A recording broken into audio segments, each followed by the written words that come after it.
Hello friends, welcome to humanist radio. ఈరోజు జన్మదినం జరుపుకుంటున్నటువంటి మానవవాది, అభ్యుదయవాది, అనేక అభ్యుదయ సంస్థల్లో సభ్యురాలిగాను, నాయకురాలిగాను అండ్ గౌరవాధ్యక్షురాలిగాను ఉన్నటువంటి గుత్తా జ్యోత్స్న గారు 75వ జన్మదినం.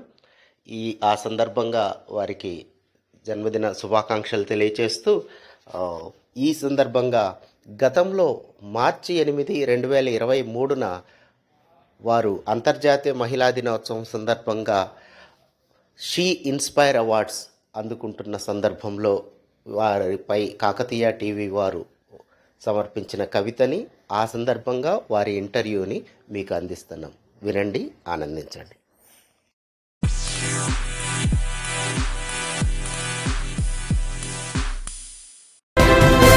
Hello, Kakatiya TV.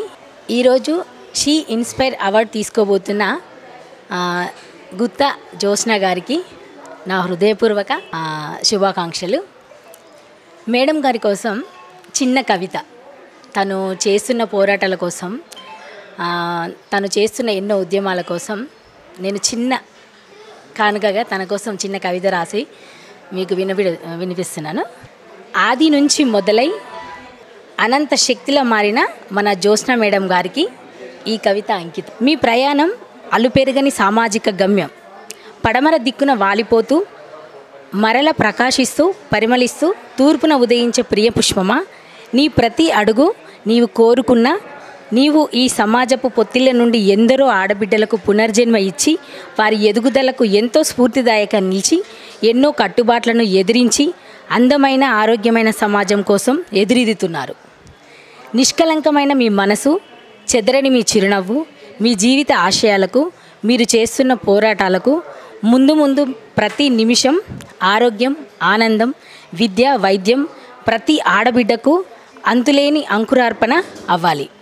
ఈ సమాజపు నూతన మార్పు, మీరు కనే కలలు పూల బాటకు మీ అడుగులతో పాటు మా అడుగులు కూడా కలిపి మన ప్రయాణం సాగిపోవాలని కోరుకుంటూ, మేడం మీకు హార్ట్లీ శుభాకాంక్షలు మేడం.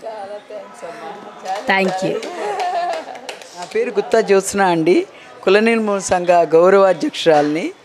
అయితే మా సంఘం 50 సంవత్సరాల సెలబ్రేషన్స్ మొన్నే జరుపుకున్నాము.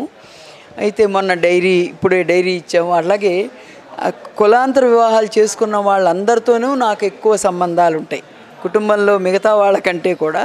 ఎందుకనంటే సమాజంలో వాళ్ళు నిలబడితే ఒక ఆదర్శ భారతీయులుగా బ్రతకడానికి అవకాశం దొరుకుతుంది.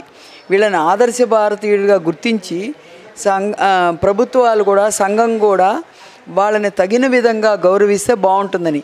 ఈరోజు నాకు మహిళా దినోత్సవం సందర్భంగా రాబోతోంది కదా, 8వ తారీఖు అంతర్జాతీయ మహిళా దినోత్సవం సందర్భంగా ఈరోజు నాకు ఒక సంఘం వాళ్ళు అవార్డు ఇస్తున్నారు. ఈ అవార్డు ఇవ్వటము అని అంటే ఊరికే కాదు కదా, రాత్రి పగలు కష్టపడి పనిచేసేవాళ్ళం, గ్రామాలకు వెళ్ళేవాళ్ళం, రాత్రి పగలు ఎంతో ఈ నిబద్ధతతో పనిచేసాం. కట్నాలొద్దు, కానుకలొద్దు, కులాలొద్దు, మతాలొద్దు, సమాజంలో మానవత్వం మాత్రమే ఉండాలని. మేమంతా మా కుటుంబంలో మా నాన్నగారే స్వతంత్రం కంటే ముందు కులాంతర వివాహాలు చేసుకున్నారు. దాని తర్వాత ముహూర్తం కూడా లేకుండా చేసుకున్నారు ఆయన. ఇంకా అది చాలా గొప్ప విషయం. ఈ రోజుల్లో కూడా ముహూర్తాలు ఎత్తుకుతున్నారు కదా, అందుకని ముహూర్తాలు లేకుండా కులాంతర వివాహాలు చేసుకోవటమే కాకుండా ఈ రోజున మేమేమంటున్నాము అంటే పిల్లల్ని దాంట్లో ఇండియన్ అనే రాయమంటున్నాం. ఇండియన్ అని రాసామనుకోండి, దాని విషయం గౌరవంగా ఉంటుంది. మేమంతా మా సర్టిఫికెట్లలో అలాగే రాసి ఉద్యోగాలు అవసరము అని చెప్పి ఉద్యోగాలు చేసినా కానీ ఈ రకమైన రిజర్వేషన్స్ తీసుకొని మేము ప్రమోషన్లు పొందటం ఇలాంటివి చేయలేదు. కారణం ఏంటి అంటే మేము ఇండియన్స్వి అని చెప్తాం అంతే. ఇండియన్స్గానే బ్రతకాలి, ఇండియన్స్గానే ఉండాలని. అందుకని మన ఆత్మస్థైర్యంతో గట్టిగా చెప్పగలిగామనుకోండి, అదే నినాదము సమాజం అందరికీ వెళ్ళాలి అనేది ఒకటి. తల్లిదండ్రులు ముఖ్యంగా ఎవరైతే ప్రేమికులు ఉన్నారో, ప్రేమించి పెళ్లి చేసుకుంటాం, కులాంతర వివాహం, ప్రేమించేటప్పుడు కులాలు తెలియవు, తర్వాత కులం తెలుస్తుంది. ఆ కులాలు తెలిసినప్పుడు వాళ్ళు తల్లిదండ్రులు, అమ్మమ్మలు, తాతయ్యలు మేనరికాలు అంటగడుతున్నారు. ఈ మేనరికాల వల్ల చాలా సమస్యలు వస్తాయి. అందుకని నేను కళ్ళతో చూశాను, గుడ్డివాళ్ళుగా పుట్టిన వాళ్ళు ఉన్నారు. నడువులు లేని వాళ్ళుగా మా నాన్న చెప్పేవారు, ఒకే కులంలో పెళ్లి చేసుకుంటే నడువులు లేని పిల్లలు పుడుతున్నారు అని చెప్పి. మా కుటుంబాల్లో కూడా అట్లా.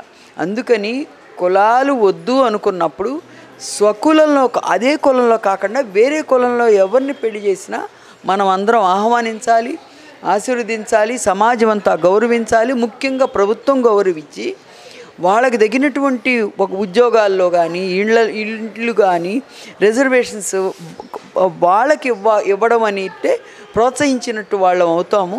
సమాజంలో వాళ్ళు కూడా నిలదొక్కున్న వాళ్ళు అవుతారు. ఇది ఒక గౌరవప్రదమైన సమాజాన్ని, ఆరోగ్య సమాజాన్ని నిలబెట్టిన వాళ్ళం అవుతాం. కులాంతర వివాహాలు, మతాంతర వివాహాలు చేసుకున్న వాళ్ళని గౌరవించడం అనేది మన సమాజ ధర్మం అని నేను భావిస్తున్నాను.